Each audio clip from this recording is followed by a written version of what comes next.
हाथी और दर्जी की कहानी।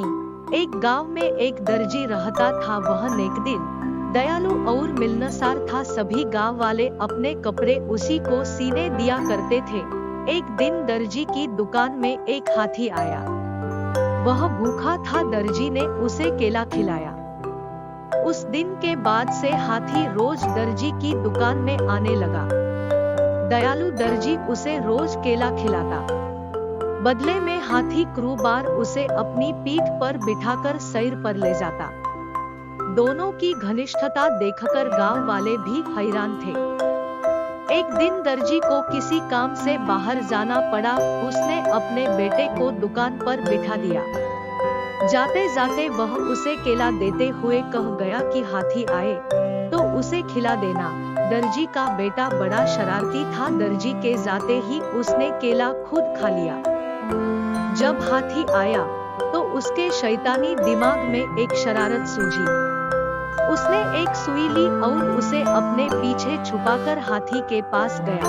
हाथी ने समझा कि वह केला देने के लिए आया है, इसलिए अपनी सूंड आगे बढ़ा दी। उसके सूंड बढ़ाते ही दर्जी के बेटे ने उसे सुई चुभो दी। हाथी दर्द से बिलबिला उठा।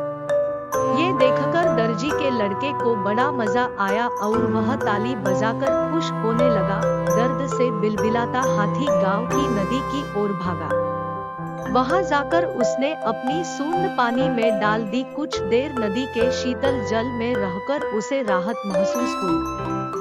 उसे दर्जी के लड़के पर बड़ा गुस्सा आ रहा था। उसने उसे सबक सिखाने की ठानी और अपनी सूंड में कीचड़ भरकर दर्जी की दुकान की तरफ बढ़ा। दर्जी के लड़के ने जब फिर से हाथी को आते देखा तो सुई लेकर बाहर आ गया।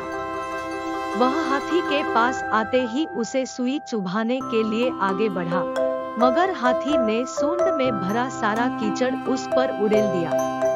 लड़का दुकान के दरवाजे के सामने खड़ा था। वह ऊपर से नीचे तक कीचड़ से पत हो गया। दुकान के अंदर भी छिटक गया और लोगों द्वारा दिए गए कपड़े भी गंदे हो गए। उसी समय दर्जी भी अपना काम निपटाकर दुकान वापस आया। वहां की ये हालत देखकर उसे कुछ समझ नहीं आया। उसने अपने बेटे से पूछा तो बेटे ने सारी बात बता दी। दर्जी ने बेटे को समझाया कि तुमने हाथी के साथ बुरा व्यवहार किया है, इसलिए उसने भी तुम्हारे साथ वैसा ही व्यवहार किया है। जैसा व्यवहार करोगे वैसा ही पाओगे।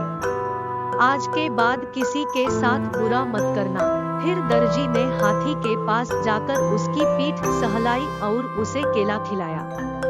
हाथी खुश हो गया। फिर दर्जी ने हाथी के पास जाकर उसकी पीठ सहलाई और उसे केला खिलाया। हाथी खुश हो गया। दर्जी के बेटे ने भी उसे केले खिलाए, जिससे हाथी और उसकी दोस्ती हो गई। उस दिन के बाद से हाथी दर्जी के बेटे को भी अपनी पीठ पर बिठाकर घुमाने लगा। अब दर्जी के बेटे ने शरारत छोड़ दी और सबसे अच्छा व्यवहार करने लगा। सीख, जैसा करोगे वैसा भरोगे।